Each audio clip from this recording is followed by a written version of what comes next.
I'm Ed Bolian from VINwiki, and welcome to a Car Trek special question and answer session. Yep. We asked you to ask us anything about Car Trek, all three of us, including Tyler Hoover of Hoovy's Garage. Yeah, there we You go. did so we're going to do our best to answer some of the questions. Yeah, you guys have some weird questions as well, and we're going to be as open as we can. Like worst fart? Like there's Or- one time I ate something bad and then my 456 was ruined for days. Yeah, they were trying to rig cameras and they couldn't because it smelled so bad. But oh, sorry, it's normal questions, I suppose, right? Uh-huh. Okay. Well, who wants to start? We're going through our comments because we posted on Instagram. Here's a good one. Will Car Trek ever review newer cars in the future, like old Top Gear did? I mean, obviously, Top Gear was proper journalism. I mean, they wrote and they did things much different than we do as YouTubers, and so we don't really have like a base camp or a track or anything to uniformly test new cars. We did talk about buying the 3 cheapest new cars on the market. I think that was your idea at one point, which, you know, like $14,000-$15,000 cars that are... Which is nuts that you can't get a car for less than 10 grand now. Yeah, manufacturers aren't reaching out to us, and especially me because Ford Lightning experiences and things. And the Alex Jones connection. So yeah, maybe not. Yeah. Uh-huh. Why does Ed cheat? There we go. I like that one. Yeah. Well, there's a couple of reasons behind that. The first is the same reason we make Car Trek in the first place is it's an awful lot of fun. And if there's a car that's a little bit too much money or a way to do something that's a little bit more fun, I'm just going to do that because it is that way. However, there is an exception to that. For instance, with the 599, that we had to have a more modern Ferrari as alongside the 456, which was perfect for the challenge, alongside the obvious choice of a 308. But trying to buy a newer Ferrari for the price of a Camry is hard. And so we had talked about some different ways to do that. So I tried some terrible rental 430s and other things because I couldn't do a 360 because you've done it in one. So the other times I cheat is because it's necessary for the production. Yeah. Well, you see, viewers, he cheated for you. That's it. That's I it. suppose, which I guess a good tie into that is, what is your favorite car from all of the seasons? Maserati, easily. Really? Yeah. About that. Yeah. Yeah, Elliot still has. Yeah, Elliot's Which still song? Yeah, because Okay. it's really cool. I mean, the livery made it look like a Trofeo. It handled like garbage, and but it sounded awesome, and it was like, less than 10 grand all in. So I found it. Yeah. So we were talking after Car Trek 1 about different premises that we might do, and we had talked about depreciated supercars, and I found the perfect car for that kind of a challenge, an early Maserati. Mm-hmm. And so it was a 2002 or 3, and it was absolutely terrible. It was manual? But it was a manual, so Yeah. that was like its redeeming characteristic. And Freddy immediately said, "Oh, I have to have it." Like I said, I bought it, and he said, "Well, I have to have it." So he got that, and then I ended up buying the Colombian drug lord Vanquish, which was... And then he didn't get the car prepared at all other than putting a wrap on it. And then he bought that. What are you talking about? I put wheels on it. I put a new steering rack in it, and then that car was running and driving. It needed a few things, but that's okay. It was less than When you sold that to Elliot, there was a whole crate full of parts that you were going to install that you never ever did. Yes, because I was trying to save weight, Tyler. Okay, some of us care about lap times. What was your favorite car? Oh, I mean, the 456 was amazing for a 1,000-mile road trip with a gated V12 comfy Ferrari. And brakes that didn't work, and car didn't start. The car, well, all that stuff got fixed, but at the time it was very, very nice. So I just sold that car actually after almost 3 years, 2.5 years, because the 599 manual. Because I loved your 599 in that Trek as well. I just was hooked on it from that point. Even though yours was deep in the flood and nothing was working properly in it, but it's still... Green was out, had that line. Cool. It was leaking pretty bad. Man. Now with the 599 I have with the gated swap, I think I just kind of combined that all together. So I did let go of that car It's finally. like Captain Planet of bad Ferrari. Yeah. So here's a question: what's the most uncomfortable sleeping situation you guys have had? Well, in general, for all of us, the crew included, it would have to be the swingers castle. Yeah. No, but you had a room. You did. I had a room. So we had this terrible audio guy that hated life the moment he showed up. But the first thing he did is he went and he claimed a bedroom. And I mean, it was like the biggest. It was the nicest. Absolutely. It was one step down from the master. Yeah. And he was the newest guy there, and he just walked in, unpacked his stuff, claimed it without saying a word. And then everybody else was sort of in a dorm situation, except you. And me and Freddy. Nobody else had a door. I suppose Tommy, our editor, had a curtain, but he yes. had a bed because he needed to dump the footage and edit at night, so he needed his own space. That's fair. Everybody else was in the dorm. By the way, we love our crew. Like our crew is Amazing. it's like Except- family to us. except- Except for the audio guy. This was one bad apple. Yeah. He came once and he never came again. Anyway. That's what he's doing. Anyway.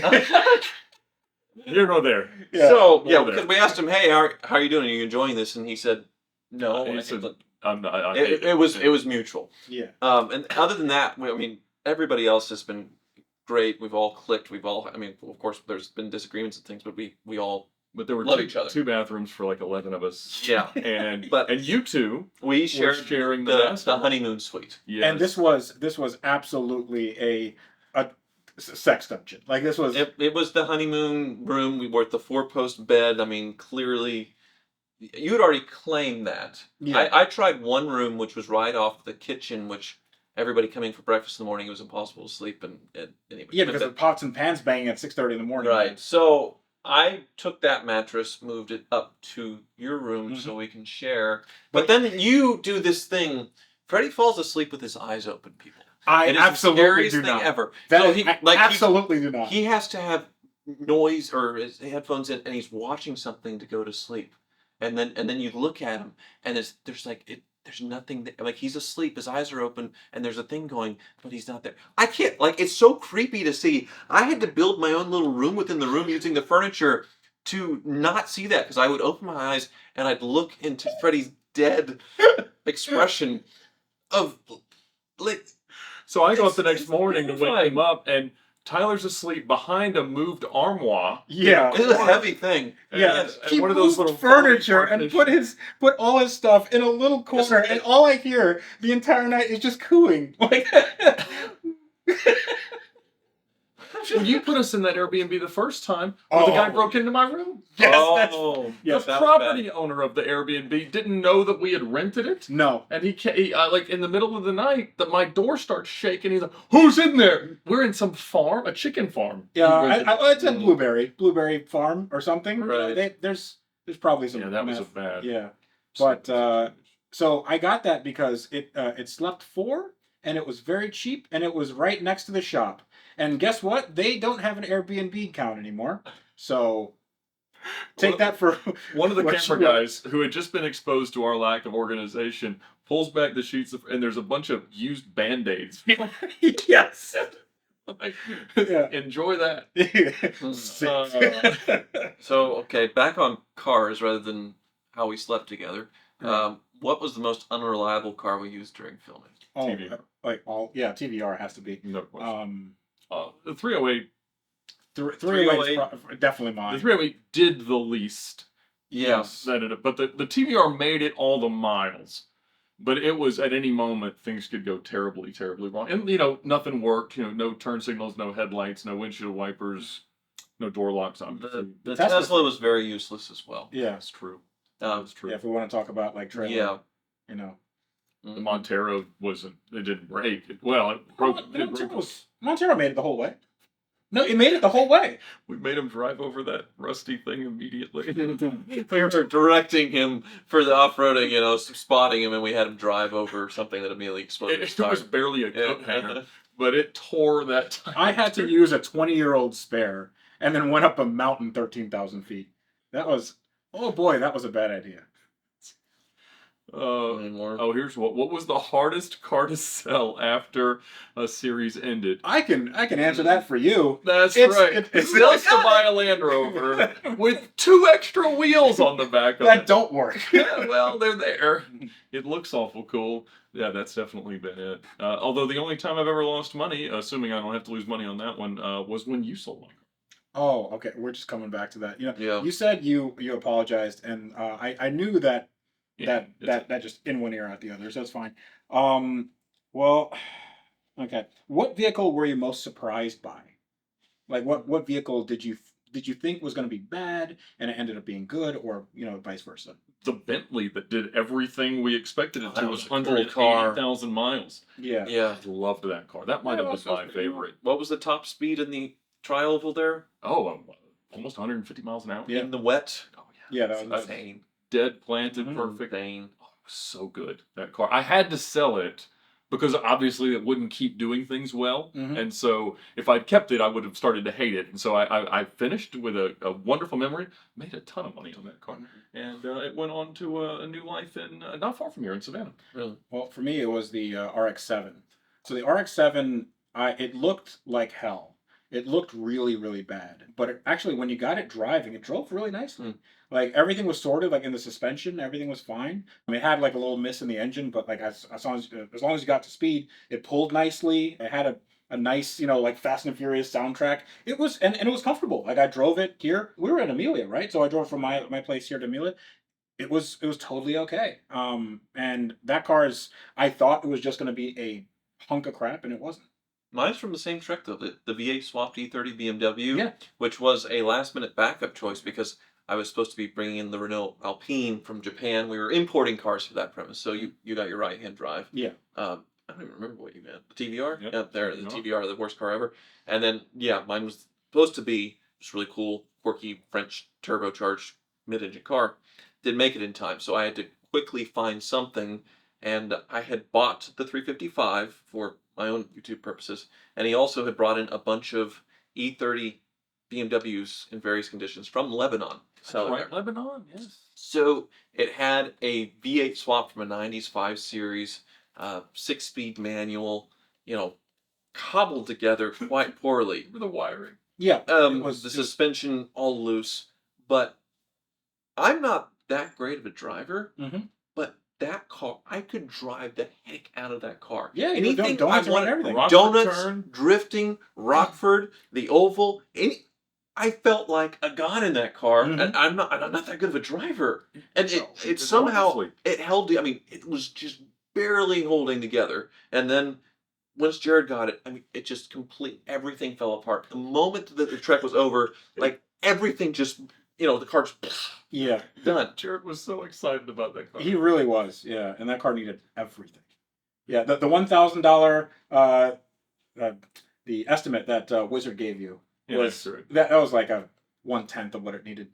You know, Yeah, it's fine. Yes. but that was a surprising car, wasn't it? Here's one. What is a car that you wanted for a car trek premise, but you weren't able to buy? Bugatti Veyron. And which one would that have fit? The one. Oh, if it had been for the most appreciated, if we could have found one for $50,000, it would have been the most appreciated. yeah. Mhm. Yeah, Or that- dream that's a cars, real- or honestly, I just want a Veyron, so we would fit it anywhere. Ferrari special. There were a bunch of those like, what was your dream premise? And we're like, yeah, Autotip has challenged us to buy the 3 cheapest Bugattis that's on their site, and then go wherever we want, do whatever we want, and have as much fun as we could. And we took them up on that challenge. It's gonna be real hard, guys. Well, especially early on, the premises really grew around the cars we would find. And so Mhm. we found the Flood Gallardo, that sort of became about the price of a C8 Corvette, so that worked. And then the cheap Maserati, and then Euro 456 for Car Trek 4, really the TVR for 7. 6 was all the cars, but when you had the cheap Tesla and he had the $1 LS, that kind of all came together. Oh, I had the Off the Cliff S55. So, man, it's a lot of cars. How many? So 10. Then we doubled up on 5, and we had 2 extras. So 13 cars each of us had bought, plus a few backup cars. The North Star. Yeah. That is a lot Yeah. of cars in 3 years. Yep. So we have one guy saying, expose one of your favorite deleted scenes / lines recorded but not published. There's a lot of things said in that private jet that will not see the light of Oh. day and should never be repeated if any children are watching. Actually, you know what? We had so in the first Car Trek, we had a premise that never made it to the edit, and that's because it never materialized into anything. It was, remember, we were trying to find a gator. Oh, I made this this premise. Our challenge is to find an alligator, and then we're supposed to just drive around trying to find an alligator, and then like eventually fail at it, and then that's the whole thing. But then there was no payoff to any of it. Well, they're Okay. harder to photograph than you might imagine, but you and Jared spent the whole day fixing your car. That's true. Right. And me and Tyler sat there looking at the dock, and we found a couple alligators, but it's not Mhm. that dramatic when you go, oh, there's an alligator. Yeah, yeah. Oh, that's actually true. Yeah. While you were waiting, you found two. Yeah. Yeah, and I couldn't go catch him because of all the snakes. Well, you named him. It Oh. was Gustav. Yeah. Hey, we're going down a weird road. So speaking of going down a weird road here, if you're going to kiss your car, what part do you kiss? Kiss your car? Mm-hmm. You've kissed your car before. Yeah, I've kissed it all over. But what part would you go to kiss? Some place where a ton of people haven't touched it, maybe. So like dashboard. I don't know. The roof. The roof, I guess. It seems it's at least the most convenient. Yeah. I'm not sure I can relate to that, but I appreciate that. I don't know what's the there's end an- game. What's the end game? I've got some weird fans here. Yeah, Yeah. your followers really are into Mhm. that. Was this on what social media was This is this on your Instagram. OF? No, Yeah. no. Okay. How much time does it take to film a whole season? Too much. Not Way enough too much. is really the answer. Not enough, and also too much. That's so. Not only does it wear us out, but in general, TV shoots are not that dissimilar to normal work days. 8, 10 hours maybe. Mhm. We in general are shooting for at least 15, if not 18, or sometimes 20 hours. Because if we need to shoot for night or shoot all day, it doesn't go well, and we don't know what we're doing, and we don't plan very well, and so it's not exactly out as it happens chronologically all the time, but it's not how you should do it. The TV show's a week per episode generally is the way you would shoot it, and so we Depends, do yeah. usually 7 to 8, maybe 9 days for 6 episodes. So that's not normal, but We did how many episodes did we do in the first Car Trek? Yeah. We Seven. talked about that. Yes. 7 in 5 days. Yeah, we did 7 and 5 days. We thought that was realistic because we do YouTube for a living, and we're like, we can get all this done in a day, and then I was like, one of us might die. Like, we might not make it through this entire thing.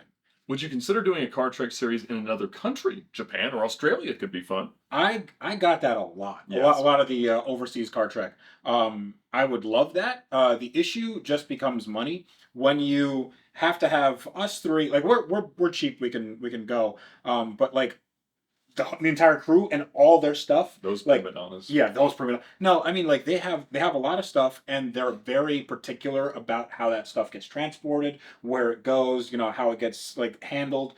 Our lead camera guy, the guy that has the production company, Brent. So he watches his stuff like a hawk. Now he has this TRX, which is like outfitted with all these, these camera rig things, and he has somebody always watching it. Like when we go to eat, somebody has to be by the truck. Well, it is very expensive because Yes. a lost Yes. luggage claim would exceed the entire budget of our show if it was a long Absolutely. suitcase. So Yeah, I'm not saying it's Yeah. like unwarranted. Like absolutely, he has hundreds of But thousands he of is- dollars worth of stuff there. he's very It's fair. not wrong. And so the real answer is, while Top Gear was the highest funded television program in the history of anything other than sports, Car Trek it doesn't really make much money. It's an awful lot of fun, and it's worth doing every time we get the chance to.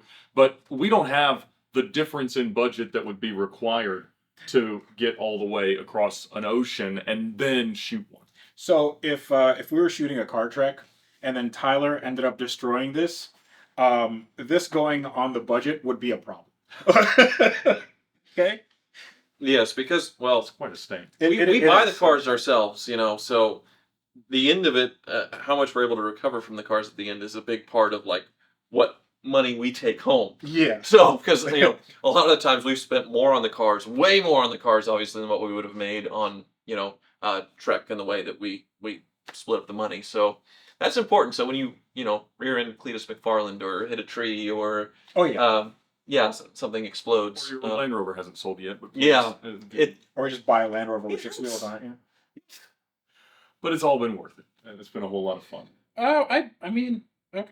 Would you guys do an episode where you compete against your fans? I've got this a lot too.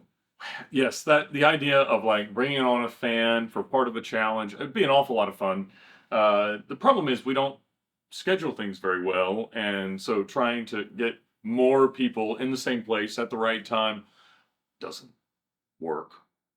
Have you guys seen any strange / weird stuff on your adventures you couldn't explain? Road stories from the unknown or spooky? So our director and editor, is like a guy in Yes. in this field. A paranormal investigator where he would host seminars. But he's like big in that world. Very big. Yeah. Very big. Yes.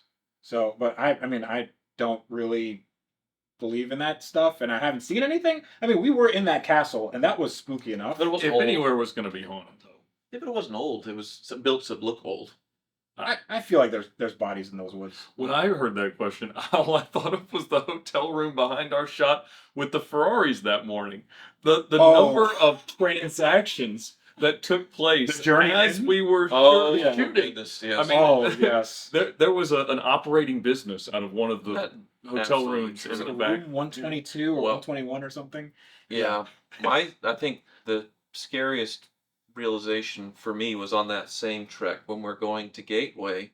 And I don't know why I was behind you guys coming into Gateway that night. We're driving through. It's like, oh, this is fun, twisty, turny roads, but it's pitch black at night. I'm driving the car really hard, and the brakes have a slight delay to them, and it's an old Ferrari. They don't work. And I'm, just like, man, this is really fun. It's dark outside. We come out the next day and drive the same roads, and it is all 100% sheer cliffs. Yes. Yes. And not only that, but there are cars that have flown off these cliffs where the people have died, and they got the bodies out, but they just left the cars down there. Yeah, just mangled corpses. You Yeah. assume? So I'm driving this car Right. hard at night, having no idea that I'm on the most dangerous thing I've ever done. Yeah. And the next day, the realization of that was absolutely terrifying. He's not exaggerating that because we shot the outro kind of reflection scene. Was sitting off the edge of the cliff, Oh, and he yeah. was freaked out. Oh yeah, I don't like The camera crew was freaked out just filming it because they were on the other edge Mhm. of the cliff, overlooking it, and then like Ed has like feet dangling like a Yes, kid. no fear of death. Yes. No. No go. I mean, I tried to get as close to the edge as I could, but I'm like, and then remember when we started like moving the rock and it started moving a little bit, and Tyler just like, yeah, you need to change your pants at that point. Mm-mm. Good times. When you pick your cars for a challenge, do you typically create parameters that fit cars you already own, or do you have an idea of parameters ahead of time and find cars that fit or don't fit into them? A bit of both. Early on, we would build a premise around a car that we found. So we found the Flood Gallardo first, and then they bought cars for about the same price. The Maserati for 2, built the premise. The 3, we actually just bought them, so we were looking for the most unreliable cars out we knew what we were looking for. And you had just gotten the North Star, which was the perfect backup car, punishment car. For Perfect. 4, the 456 was the perfect one for 4. 5 was our dream car. You had done the deal to get the DBS, and he made a big deal of the SLS. That was kind of timely. Mm-hmm. 6, we kind of had pieces of everything. 7, the TVR built the premise, and then you guys bought cars that were already well in the US. Mm-hmm. We didn't have a car for 8. You had the Z06 for 8 that you bought from him. You buy a lot of cars for these from us. Yeah. So and then I mean one of the cars that I bought was the Vanquish, so I bought that from you, Mhm. and then you bought it from me. Mm-hmm. So I mean that's actually a car that all three of us have owned. It's passed through, Yeah. somewhat sorted, more sorted enjoyment for once. Right. Yes. I like this question here. Is Freddy that much of a diva on treks? Depends on what you mean. Yeah, there's been moments. Okay. Do you remember him sitting out in front of my house on the rock? Oh. Ow. It was not. It was Mm. Long. It was a hard day. Okay. Well, so if you want to talk about divas, if you ever get Oh, Tyler a tea that is not unsweet, he will tell the story a different way. But he'll say he had to walk up 3 miles, long broken glass It was a long both walk. ways, and she quit her job, Tyler. yeah. I did not know. You yelled at that woman. I didn't. You weren't She there. was nice. Okay, this is she had ridiculous. tears in her eyes. She This was pregnant. This is ridiculous. No, I walked to the Starbucks, waited forever for them to just pour a glass of tea because it takes no time to do. Then walked Raisins. all the way back, finally took a sip, realized it was sweet tea. Had an outburst in front of you, not the barista, went back to Starbucks and was polite and got a new one and then came back. But you all saw the outburst and the moment. It was a long trek. We were in Farmington, New Mexico, because I remembered I opened a Freddy's there once a long time ago. You want to know how I know that you're not recalling this right? I wasn't there. So I wasn't. I heard about this. They were like, Tyler freaked out. Okay, then you're not recalling it. There was a whole group of us there Fairly in the morning. It's So proper freak out. yeah, I freaked out because I didn't want to have to walk all. And I was already irritated because they weren't working efficiently. Because I had worked in restaurants and Freddy's and all that stuff, and it's kind of hard to turn it off when you've done it for years and you see how people when they're doing things wrong and you kind of want to. So anyway, I was already slightly annoyed, and then they completely just loaded up with sweetener, which I don't do. Then Hey, you we talking about this. Then you got your We were talking about Ferrari this. and sped away, right? They shared a parking lot. The Starbucks. It was hundreds of yards. It's kind of important when we find hotels that there's a Starbucks nearby. For Yes. the crew, right? I really don't like Starbucks. Very though. It's close. contentious, and but we have no choice. All right. I remember there it being It was a fairly moment. close. Yeah. Yeah. All right, let's end this. Like, okay. Hold on. No, okay. no. I want this to be over. Okay. What was the worst smelling car? Your Rolls The Royce. Rolls Royce, without a doubt. Yeah, Yeah, It was uninhabited. Yeah, I couldn't drive for Years more off than your 15 life. minutes. Yeah, Yeah. that's mesothelioma, Bad, whatever. bad, Yeah. bad. Okay. Can we? The Vanquish had the old Aston smell. It It still did. smells like Smells old good Aston. now. Smells Yeah. pretty good. Okay. Yeah. All right. So, I think this is a good. Can we end it on a good note? Final question. Yes. What surprised you all the most about filming Car Trek? The fact that after you've seen one car, you've seen them all. I don't know. Yeah, I mean, surprising things about filming this is that we created something that kind of stands on its own on YouTube. Like nobody had ever done something like this. I mean, Top Gear was a format seen by a lot of people, but nobody had tried it with with their own brands. Because I think we bring something to the table. People do a lot of this comparison to like Clarkson, Hammond, and May. It's like, oh, which one is which? But like we're all different people, and we all have different qualities. So I think having our own thing, our own little like carved out space in the automotive sphere, I think that's really cool. I mean, I didn't think that it would be this big, and I'm glad it is. That's what surprised me. I think you're exactly right. I think when we got to Amelia in 2020, realizing that we'd actually made it all the way, and then when we released it and people watched it and they liked it and it wasn't all mean comments, the fact that they were able to build on the chemistry that they'd seen and the stuff we'd done together before, the what they knew about you, what they knew about me, what they knew about that was it worked. And so that no question, that's the most surprising thing. Mm-hmm. Yeah. I think just surprising as much as it had grown in terms of production and scale, the quality, and that comes a lot from our team coming on, with the editing and the filming, and they do have a very different style as well. I think we watched some Top Gear early on, and we talked about the things that we liked, and there's definitely a style that has popped up that I think is kind of unique, and then how it's grown to where obviously I think was it 6 where it was the 3-car garage for Yes. 30,000. That was crazy. Mm-hmm. I mean, 3 different cars, Logistically, different states, cross country trip, and at that point, we were a pretty well-oiled machine, about as organized as we're gonna get. That's true. And yeah. that was something to pull off, and it was a very successful end product. Obviously, I'm very proud of that one, which unimaginable considering where Car Trek 1 was.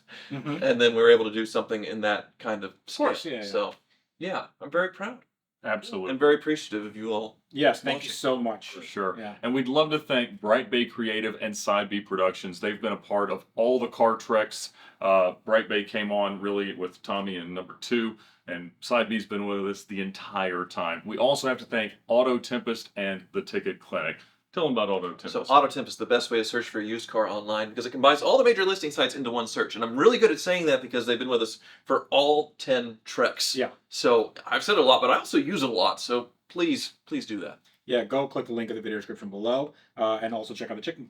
The Chicken The Clinic? chicken, not the chicken. Go check out the Ticket Clinic and tell them about that. The Ticket Clinic just finished successfully fighting a ticket for me. They're the best partner in your fight against any ticket. They've got brick and mortar offices in California, Florida, and Georgia, but they can help you with a ticket no matter where you get it. in the United States. You'd be facing points on your license, costly fines, risk of suspension, maybe even jail time, but they can help you negotiate it down, and they're the perfect partner in your fight against a ticket. But most of all, we want to thank you, the audience, for watching, for making this all possible, and for coming along with us on so many amazing car treks. Thank you. The Simple Lease from Premier Financial Services is the most powerful tool in the world of exotic car financing. You get all the benefits of a lease, like the tax preference as well as the low payments, plus the benefits of a traditional loan. You can build up equity, pay it off at any time, and along the way you'll know exactly where you stand with their easy to understand amortization table. Premier's amazing nationwide team is standing by and ready to help you own your dream car in a way that's easier and more affordable than you could ever imagine. Whether it's a vintage Porsche, a modern McLaren, or a multi-million-dollar car collection, Premier is here to help. They've been supporting VINwiki for the last 6 years, and we certainly love them for that, but even more so, we love them because they make it easier and more affordable than you could imagine to own your dream car.